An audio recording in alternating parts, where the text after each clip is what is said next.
Thank you, Matt, for that kind introduction. My father would have enjoyed that, and my mother would have believed it. Do you remember the story in there where he talks about teaching his son how to take care of the yard? He called it green and clean. Some of you do? Yeah. Well, I'm green and clean. And I came here this morning to give you my side of the story. Because I've been taking it on the chin for the last 37 years. So you ready for my side? All right. It's very simple. I was framed. So I ran into the house and I came out with 2 garbage sacks.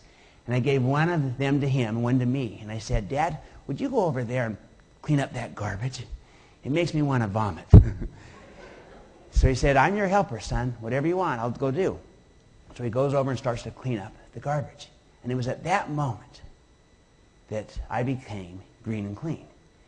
Because I realized, I'm responsible here. I'm in charge. Look, he's doing my job. So this is what management is all about, I thought. But I want to frame trust in a different light, perhaps something that you've not done before. And I really have 3 primary goals.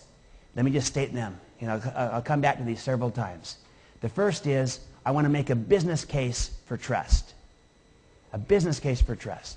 The second is I want to show how, in fact, trust is the critical leadership competency of this new economy, of Web 2.0, of everything that you're doing. The ability to generate trust is the key competency.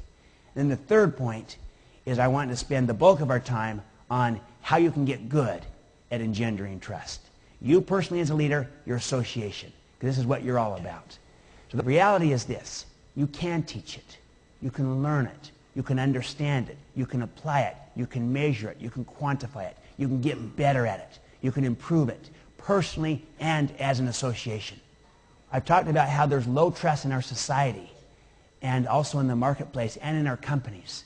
Well, there is. The best way to solve that is to work from the inside out as opposed to the outside in. It's best to diagnose from the outside in, but to work, to develop from the inside out, starting with ourselves. And the great thing about associations is that you can affect all 5 of these levels.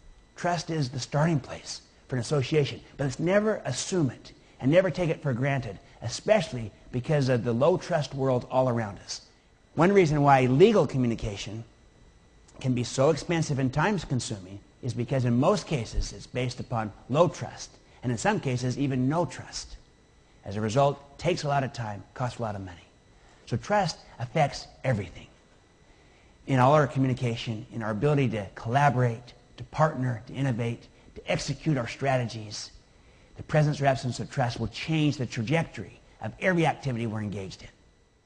And it's especially important as a leader and as an association whose leadership role is trust to its members, to its industry, its trade, its profession. And so this is vital that we learn this and get good at it. Not just understand it, but get good at this. Turn this into our strength. You're the arbiters of trust. You're the creators of trust. It's your currency.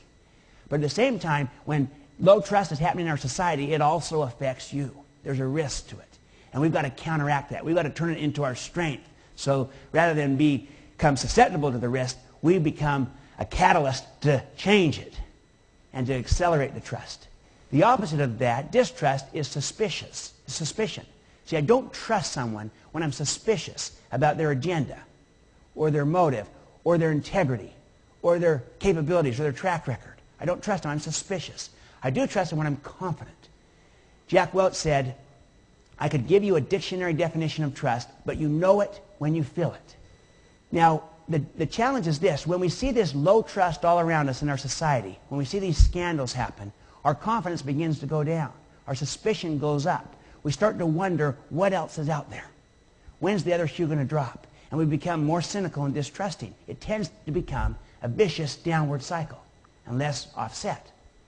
And that's the danger of this low trust being everywhere around us, is it literally can creep into every facet of society. It's not just the social virtue. If trust were merely a social virtue, you might say, yeah, it's unfortunate there's not trust here. You know, it'd be more pleasant if there were, but that's the reality. Not acceptable. The reality is this. Trust is economic.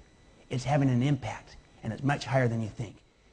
I recently flew into and out of a high-risk airport in the Middle East where the trust is very low for obvious geopolitical reasons. When I left that country, I needed to arrive 4 hours before my flight.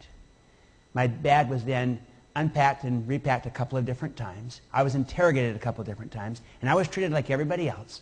But the trust was so low that it had to take great steps to prop it up, for which I was grateful, but it came at a price. Speed went way down, cost went up. Speed and cost, always affected by trust. Let's take the opposite. When trust goes up, speed goes up, cost comes down. Warren Buffett doing this deal, high trust. Trust goes up, he does a deal in less than a month instead of a year. No due diligence cost instead of spending millions.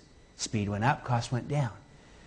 So the point is, when you can increase the trust, speed will go up, cost will go down. That is a dividend. It's real and practical, just like low trust is a tax. It works both directions.